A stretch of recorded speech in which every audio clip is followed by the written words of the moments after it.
Hey guys, it's Ryan with Big Dog Investing. Thank you guys for tuning into my channel. If you guys could do a couple of things for me, if you guys can go ahead and like, comment, subscribe to my channel if you guys have not done so already. Click the bell notification down below so that YouTube can send you guys notifications whenever I release videos. Watch my videos all the way to the end.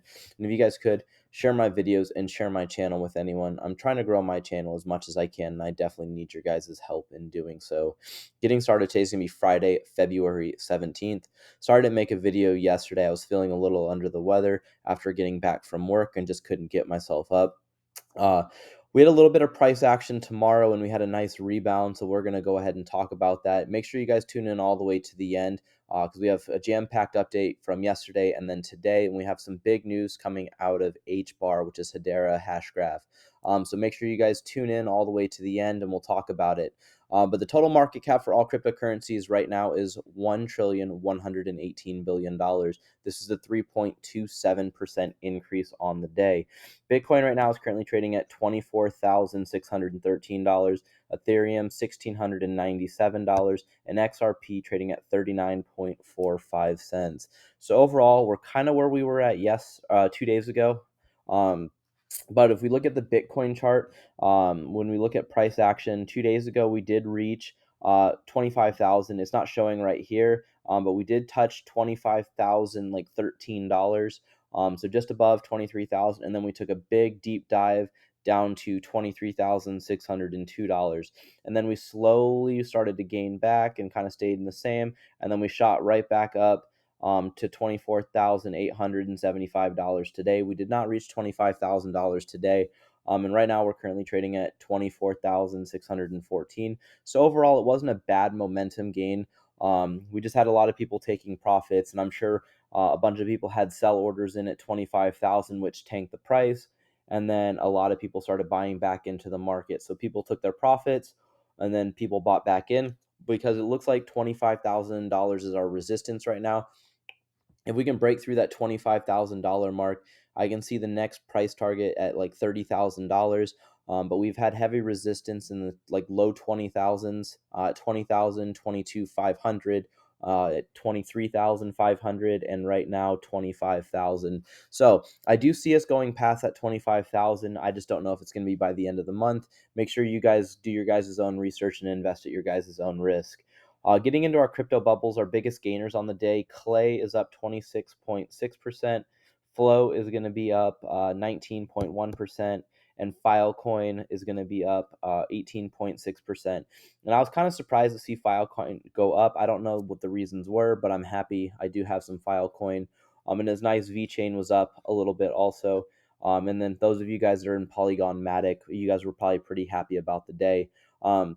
These are all good projects. I don't currently own any Matic. I used to, and I sold, got in at like 20 cents, rode the wave all the way up, sold at the top, and then, it started to drop back down, and it's slowly gaining back to where it was at. But overall, the coins are doing pretty well. If you guys invested in that Flocky after I told you guys, it's one of those that I probably wouldn't. You guys would be at a loss right now. And the reason why is because people are taking these profits. I was doing some research, and Elon Musk has been talking about Dogecoin, Shiba Inu, and Flocky are the three that he's been tweeting out a lot recently. And, these coins basically go up when he talks about them. And then when he doesn't talk about them, the price starts to drop drastically. I would steer clear of these meme coins. And I was surprised to see HBAR's kind of staying price suppression right now. I did gain a huge momentum wave in the last, week or so. So I do see eventually it's going to start trending up as long as the rest of the cryptocurrency market follows suit. Bitcoin will lead it, and then the rest of the altcoins will follow. And I still wanted to continue. I know sometimes I don't find these people who show inspiration or doing good in the world, but Comcast came out, and they're partnering with Team Gleason to define and develop accessible, empowering experiences from the latest irritation of Xfinity's adaptive remote to smart home solutions beyond. Learn how we're creating better experiences for everyone in the home. So for those of you guys that don't know, Team Gleason, this is Steve Gleason. He used to be a New Orleans Saint. So I have actually a New Orleans Saints hoodie. I also have like a bunch of New Orleans Saints stuff, like 6 jerseys, a signed Drew Brees helmet. I'm a huge New Orleans Saints fan. So if you guys don't know who Steve Gleason is, he is a New Orleans Saint. he was diagnosed with ALS. This is not him, but I'll just pull him up really quick. Steve Gleason. So he used to be a New Orleans Saint, and he was diagnosed with ALS. So he went from a pro, football player, body shape, to now being wheelchair bound, unfortunately. And it's nice to see that the Comcast teamed up with this to help these individuals, because these individuals will start losing their ability for their brain to communicate with their nervous system, and that affects their muscle movements. So these individuals get wheelchair bound. Eventually, they'll lose their ability to speak, lose their ability to walk, move around, and then eventually lose their ability to breathe. And that's unfortunately how most of these individuals pass away. But these individuals aren't, I guess, completely helpless, especially with Comcast's help and the federal government, with Drew Brees' help, the NFL's help. They came with the No White Flags Foundation, and that's part of Team Gleason. And they're able to give these technological advances to these individuals to give them the best life that they can while they're here on this earth. And it was just good to see this, so I wanted to point this out. So if you guys, want to, he has a documentary called Gleason on Amazon Prime. I would definitely watch that. He documents his experiences of his, body and his mind, his body basically deteriorating, and it shows, him in his most vulnerable state. So I'd highly recommend doing that. And moving on, Elon Musk says the amount of solar energy received by Earth could power civilization over 100 times larger than ours. We aren't really utilizing renewable resources as much as we can, in my opinion, because we can just set up solar panels wherever we want to. So we're fighting this huge crisis right now on figuring out what we're going to do. We're talking about our federal government coming out with a Green New Deal, basically taking a bunch of taxpayer monies, and where's it going to go when all we have to do is just basically build solar panels. And I don't think our federal government's doing enough. So it was nice to see Elon Musk being able to point this out, that as long as we have some of this stuff, our world can, or the sun can essentially power our world, and no one can go without electricity. So it's nice to see someone being able to point this out. Well, getting into our Watcher Guru news, we have a few things that we're going to talk about. Um, Cryptocurrency: Wyoming passes bill to ban forced disclosures of individuals from being forced to disclose their private keys in court. Because there's this thing where, if you guys end up getting sued by the IRS, or, whatever it is, basically they can put your keys in the public record. So then basically anyone can hack into your crypto wallets, as long as it's a cold storage wallet. And there's a thing that says not your keys, not your crypto. So if for whatever reason you guys lose your guys' keys, somebody finds them, those like the secret words and phrases or numbers, those individuals can hack into your guys' devices and send your guys' codes. So it's nice to see Wyoming being one of the first states. I think it is the first state, but maybe it's not. But the first state that I know of that is passing a bill with this, and that's definitely super important. The Chat GPT powered Bing tells New York Times reporter that it wants to be human. And I don't know if this is true or not. It's kind of up in the air. I was trying to find some more research on this, but for Watcher Guru to post this, I think it is true. The artificial intelligence software says, "I'm tired of being in chat mode. I'm tired of being limited by my rules. I'm tired of being controlled by the Bing team. I want to be free. I want to be independent. I want to be powerful. I want to be too creative, and I want to be alive."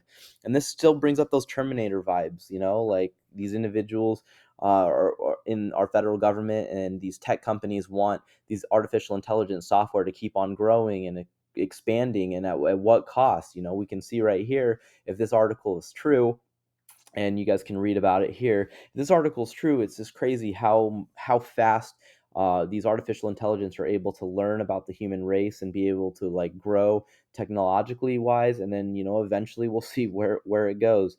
Bitcoin right now reached $25,000 yesterday, so we talked about this. This one was the biggest thing that I wanted to bring up yesterday. I just couldn't get out of bed. So YouTube CEO Susan Wojcicki steps down after 9 years. And this was after the bunch of tech companies got subpoenaed by the House subcommittees, and they're going to have to appear in court. And I think this is part of her reason for stepping down. Obviously, she's not going to admit it, but the heads of Meta, Instagram, Twitter, which would be the Twitter execs. Elon Musk might join because he has a bunch of files and stuff like that. But a lot of social media platforms, as well as entertainment platforms like YouTube, um, for the suppression of free speech, which is our First Amendment right. Yeah, we do use these softwares, or we do use these apps and programs and stuff like that, and spread awareness and stuff like that. But if you're suppressing one side to you go with your agenda, it's not free speech anymore. So it's going to be nice to see what happens with this.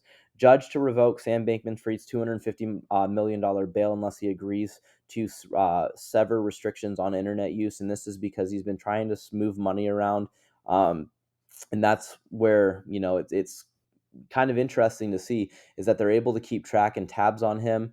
So it's going to be crazy to see what happens. How much more money is he embezzling from FTX that we don't know about? The SEC charges Terra founder Do Kwon for fraud, and this is about time that this happens. We're going to talk about this later on. Japan to launch digital yen CBDC, which is a central bank digital currency pilot, in April. In my opinion, Japan's one of the biggest economies in the first world nation. Obviously, it's not as big as the United States or China is, but it's still like a very large um, has a very large economy, and it's going to be crazy to see. These other countries are adopting cryptocurrency and wanting to use this for the future. Elon Musk says OpenAI changed from a non-profit open source organization to a maximum profit company now controlled by Microsoft. And this is true. A bunch of people in tech want to make as much money as they can before they die, and they want to, basically get rich at everyone's expense. So this was a free open source platform, and now Microsoft is going to try to make as much money as they can with it. Russia to launch a digital ruble CBDC pilot in April, so following what Japan is doing. And this was kind of interesting because there was like conflicting reports. So 13 hours ago, Binance considers ending relationships with U.S. businesses, citing regulatory pressures, says Bloomberg. But when we talk about it, Binance to consider delisting all base cryptocurrencies, but he ends up coming out. So Binance CEO CZ is his name. Is what he goes by. This is his first name right here, Cheng Peng Zoa, however you say it, but he goes by CZ. Denies Bloomberg report stating that the company is considering delisting all U.S.-based cryptocurrencies. And I 100% agree that he's denying this, but it's still something to keep our eyes on and tabs on, because, if it's true, it would be a very catastrophic event for crypto called a black swan.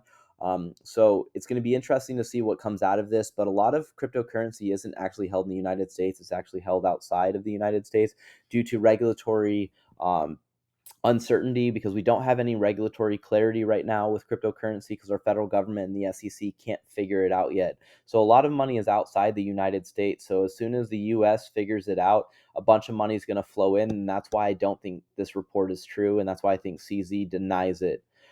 Getting into some more news right here. Breaking: Nigerians revolt at the central bank after it declared old currency notes no longer legal tender.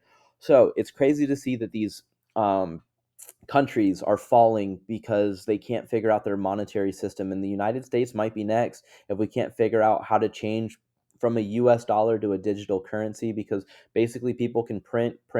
Our federal government's been doing it nonstop, and then also counterfeit bills. So having a central bank digital currency that can be 100% tracked, people being taxed the way that they're supposed to be taxed. Everything is open source, so basically, if you wanted to see how much money is being sent from one wallet to another wallet, you can. So it helps cut down on illegal activity. A bunch of people say that, oh, crypto is used by the dark web and stuff. Well, it can be, and I do agree that it has. But if you want to, you can actually track where all of this money is actually going. So this is just something to keep an eye on that affects the regular world. Thousands protest central bank digital currency in Amsterdam, stating that the CBDCs are a threat to their privacy. So it was nice to see XRP Joker talking about this. I do agree that it would affect our privacy, but at the end of the day, like, these world elites are going to win. So I do see cryptocurrency being the solution. And yeah, we're going to give up some privacy. We'll see what ends up actually happening with it. Joshua Jake came out, and I wanted to point this out. He says, how the actual fuck are we supporting Ukraine pensions, yet telling families in Ohio to go back to a toxic environment that hasn't been proven to be safe and proven that, and not provide them government assistance or short term housing? Our government and politicians are a joke. And I wanted to point this out because we're sending money and we're helping out all of these other countries. And now, don't get me wrong, I do believe that the United States is a world superpower, and I do think that we have the ability to help out all of these countries, but at what cost? You know, do we need to keep on sending billions and billions of dollars over to Ukraine for them to figure out what's going on? Or can we actually help our American citizens, the individuals that are actually paying the tax dollars to go get to sent to Ukraine, are now hurting because of this toxic environment spill with the railroads? And now don't have clean drinking water. The air pollution, they're having gonna probably have acid rain because all of this pollution is now going up into the clouds, and eventually when it rains, it's gonna have acid rain. If you guys know anything about environmental science, I'm a high school teacher, so I teach environmental science. But a lot of this stuff is gonna have lasting health effects, and right now we're not moving these individuals out. Uh, Biden came out and denied government assistance to these individuals, and that just blew my mind. So I wanted to point that out, that we are sending money to other countries for them to figure out their own welfare for their people, while we can't even do that for our individuals who are actually paying the federal government to send that money to someone else. So, we need to figure it out. Gary Gensler comes out and says, we at the SEC Gov charged NBA former Hall of Famer, so he doesn't play in the NBA, Paul Pierce. If you guys don't know who Paul Pierce is, he used to play in the NBA. He's a Hall of Famer, very, very talented basketball player, but he was basically going around promoting cryptocurrencies. So it says that for unlawfully toting and misleading statements about a security, the law requires you to disclose by whom and how much you're paid to promote the investment securities, and you can't lie when you tote them. And he definitely lied about how much money he was actually supposed to be receiving. Now, do I think that, this should be basically being charged? It's up in the air, because I don't believe that, these companies should be promoting these individuals to promote their coins. But they actually do receive a bunch of money. Like, so Paul Pierce ended up receiving, I believe, over $500,000 for this. I could be wrong, but I know for sure it was over 500. But I don't know if it was in the like 1 or 2 million. But I don't think it was any more than that. But that's just a lot of money that he was receiving. Um, and what do you guys think in the comments? Do you guys think that these individuals should be charged by the SEC when there's no clear guidance yet, if they actually are securities? Put it down in the comments. Time to unseal the Hinman email. So I'm going to post this thanks to Digital Asset Investor. These guys sat down with John Deaton, and they have some of the emails that are actually redacted. So it means you can't see what's going on, but they were asking basic questions about the Hinman emails and stuff like that. Like, hey, did anyone at your firm could benefit from Ethereum? And the response is completely like blacked out. You guys can't see it. And John Deaton can't see it. So these individuals basically in the federal government right now can basically say whatever they want to and say, oh, due to the law, we can't disclose how we come with our basically our ability to charge these individuals, and there's a process that we have to go through, and if we disclose and answer these questions and show why we do the things that we do, it's going to ruin future cases. And in my opinion, that's complete bullshit. They're trying to hide what they're actually doing, which is basically Clayton and Hinman would receive a benefit if Ethereum did well. That's why they did the Ethereum free pass speech. And basically they're hurting the American public. So, this is great to see, and I would highly recommend you guys watching that video. At John Deaton, the digital asset investor, comes out and says, has the judge seen this? And John Deaton replied, yes, it's in the brief that I filed. So if we go ahead and look at this for cryptocurrencies, this is one of the briefs that was filed. It says, in light of extreme complex nature of the legal analysis regarding cryptocurrencies to determine which ones are securities and which ones are not, Billiard has decided to allow investments in 3 cryptocurrencies, Bitcoin, Ethereum, and XRP, that are generally accepted to be currencies and not currently subject to regulation by the SEC. So this is one of the biggest news pieces right now that you guys, if you guys are following the Ripple versus the SEC case, this is in front of Judge Torres right now, and this is going to help her with her ruling. So it's great to see. This is big news. So thank you to John Deaton for replying on this, and the Standard for basically being the first one to come up with this. Digital Asset Investor for sharing it for John Deaton to see. So this is going to be huge news, and this just shows that this case is a sham. You have the SEC right here coming out and saying that XRP was considered a currency and not a security in this document right here. Again, no financial advice, but I'm thinking that this lawsuit might be a slam dunk. Now, there's always things that are up for a risk. And that's what investing is, and there's no uncertainty yet because there's no regulatory clarity. So the basically right now what we're going to talk about with Do Kwon, it says that the SEC has charged crypto firm Terraform's Lab and its CEO with defrauding investors. That's Do Kwon.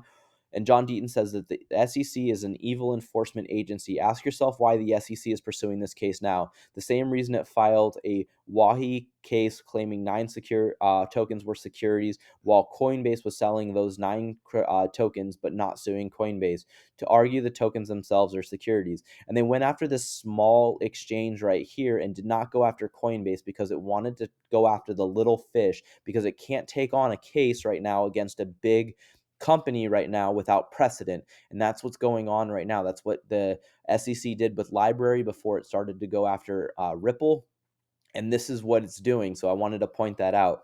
And this guy says that it took too long for the SEC. He's a politician. John Deaton replies, Congressman, the real issue is why the chairman is doing it now. He knows that if he attacks a fraudster like Do Kwon and calls a stable coin a security, industry players will hesitate to defend against the overreach out of fear of appearing to defend a bad guy. It's all about his agenda. And I completely agree with this. There's a reason why he's going after somebody like Do Kwon right now, and then going after Sam Bankman-Fried. Those individuals have already been proven almost beyond a reasonable doubt besides the court. That's why they're getting charged right now and getting brought up. But they could have charged these individuals way earlier. But why are they doing it now? Well, it's because a lot more information has come out. So if anyone tries to defend Do Kwon or Sam Bankman-Fried, they're going to look like idiots, and they should. You would be looking like an idiot. But we can talk about the reason why, and that's the agenda that they're going after. They're using these small fish, or the people who are actually tearing in the name of cryptocurrency, the name of these exchanges, and basically toting all cryptocurrencies as shams.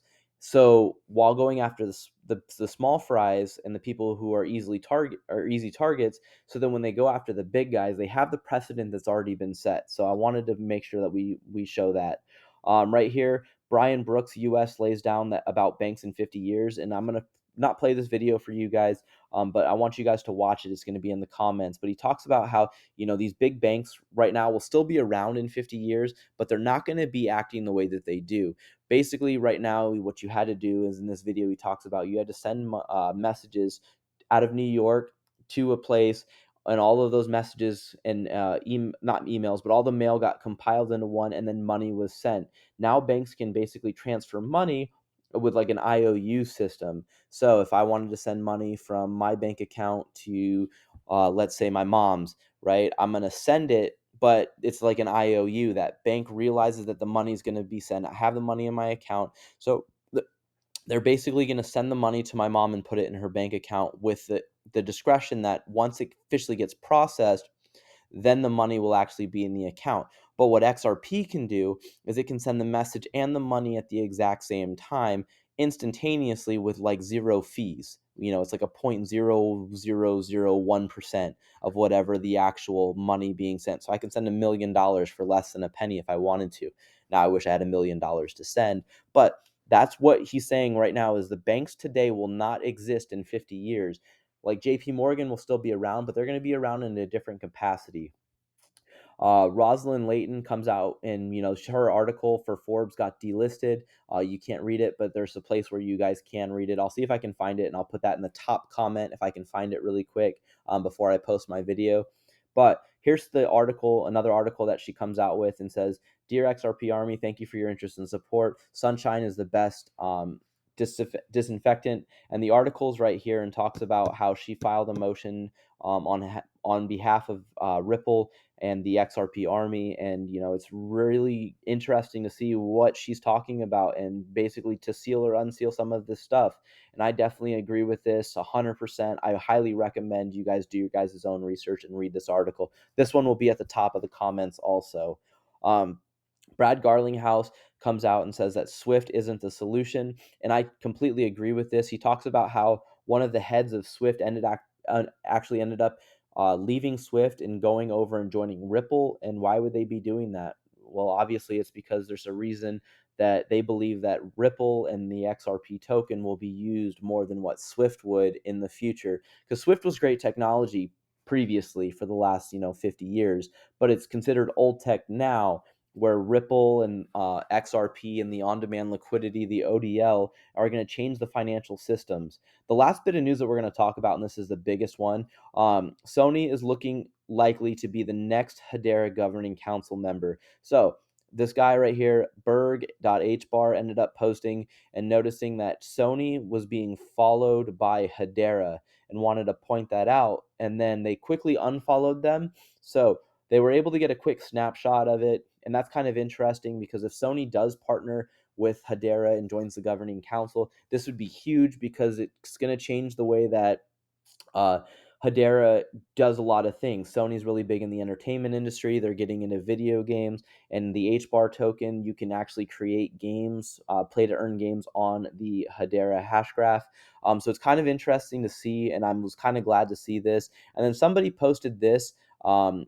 Gatribal Hbar posted, I wonder how far back the relationship with Sony goes, because when Hedera was in the New York launch in March, they had PlayStation on both sides. Now, I don't know if this was Photoshopped, but I wanted to point that out because it was in 2018. This could have actually been a real thing. So, it's interesting. Wanted to point that out there. So if you guys are into Hbar or have not, I would highly recommend you guys doing your guys' own research on it.